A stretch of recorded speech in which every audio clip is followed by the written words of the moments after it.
பொதுமக்களின் பார்வைக்காக இப்பதிவு வழங்கப்படுகிறது. மதானத்தூர் கிராமத்தில் இருக்கும் சமூக விரோதிகள் ஊர் பெரிய மனிதர்கள் போர்வையில் உள்ள சட்ட விரோதிகள் சட்டவிரோதமான நிகழ்வுகள் கொடுத்து கடந்த 16/12/1993 எனது சகோதரர் சுந்தரராஜனின் மகன் திடீரென காய்ச்சல் ஏற்பட்டு 16/12/93 லட்சுமணன் மருத்துவ சிகிச்சை பலனின்றி இறந்து போனார்.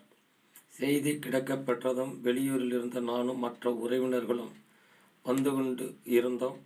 ஊர் பெரிய மனிதர்கள் போர்வையில் உள்ள ராமதுரை மற்றும் அண்ணாமலை ஆகியோர் எனது பெற்றோர்களையும் எனது சகோதரனையும் மிரட்டி பிரேதத்தை உடனே அடக்கம் செய்ய வேண்டும் எனவும் இல்லையில் நடப்பதை வேறு என மிரட்டி 16/12/1993 மாலையை பிரேதத்தை புதைக்க வைத்தனர்.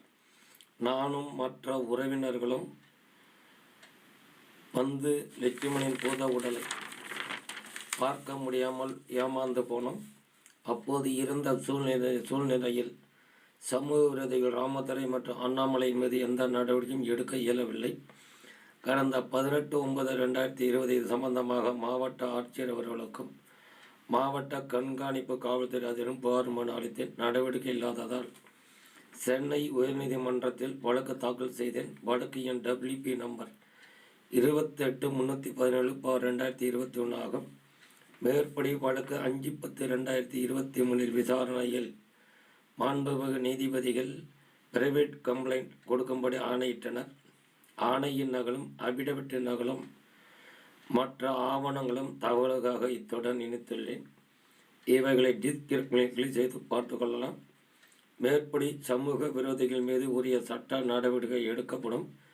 எதிர்கால நலன் மற்றும் மக்கள் நலனை முன்னிட்டு மேற்படி சமூக விரோதிகள் மீது கொடுக்கப்பட்ட புகார் மனு மீது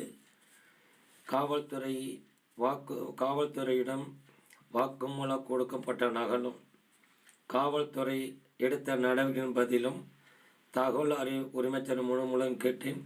மனுவும் அதன் பதில்களும் தகவலுக்காக இத்துடன் இணைத்துள்ளேன். இவைகளையும் டிஸ்கிரிப்ஷனில் கிளிக் செய்து பார்த்து கொள்ளலாம். என்றும் மக்கள் நலனை